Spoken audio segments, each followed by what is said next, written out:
পটলের দানা। এই হচ্ছে পটলের পুর, আর এই হচ্ছে পটল।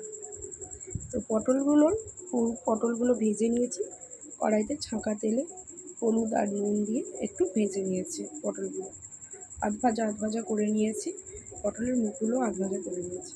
এবার পটলের এই যে পুরটা বানিয়েছি এটার মধ্যে দিয়েছি ছানা, আলু, আর হচ্ছে আপনার কাঁচা লঙ্কা, একটু আদা পেস্ট করে দিয়েছি, আর হলুদ গুঁড়ো, একটু লঙ্কার অল্প সামান্য লঙ্কার গুঁড়ো, একটু টেস্ট হওয়ার জন্য কাশ্মীরি লঙ্কার মির্চ আমি এখানে ব্যবহার করেছি যাতে কালারটাও সুন্দর আসে, আর জিরের গুঁড়ো, ধনের গুঁড়ো দিয়ে ভালো করে শুকনো করে পেস্টটা ভালো করে শুকনো করে নেড়ে নিয়েছি কড়াইতে।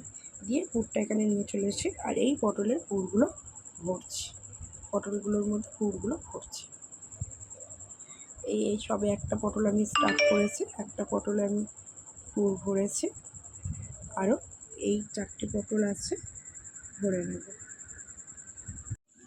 কড়াইয়ের তেল গরম হচ্ছে, আপনারা দেখতে পাচ্ছেন কড়াইয়ের তেলটা গরম হচ্ছে। তার মধ্যে দিয়েছিলাম শুকনো লঙ্কা, তেজপাতা, একটু নেড়েছি, একটু জাস্ট নিয়ে তেলটা গরম হয়ে যাবে, ধীরে ধীরে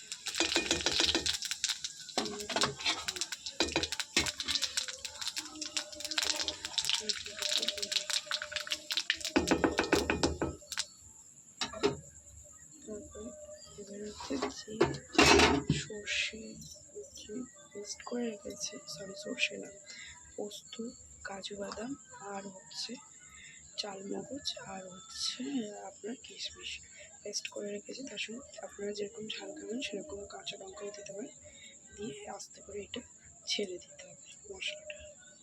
সরি স্কিপ হয়ে গেল, একটু ধনের গুঁড়ো দিয়ে দিলাম আমি, আর একটু জাস্ট সামান্য হলুদ,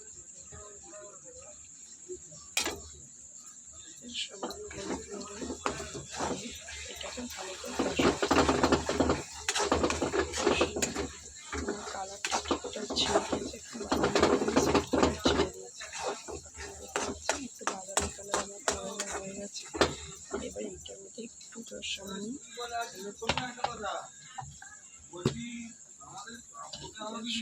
একটু জল দেবো,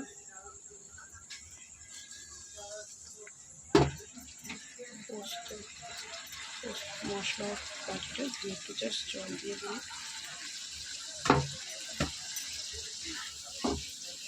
মশলা ভাতটা দিয়ে জাস্ট একটু জল দিয়ে দিই, একটু দেখে সুন্দর একটা ফ্লেভার আসবে, দেখুন একটা সুন্দর গন্ধ আসবে। মশলা ভাতটা দিয়ে জাস্ট একটু জল দিয়ে দিই,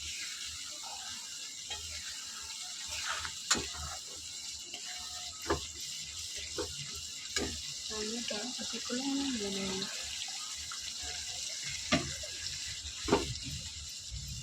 আমি আরেকটু জল দিয়ে দিলাম, একটু কেটে হওয়ার জন্য।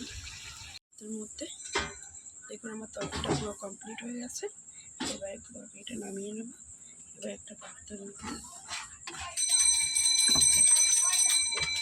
সুন্দর একটা কালার দিয়ে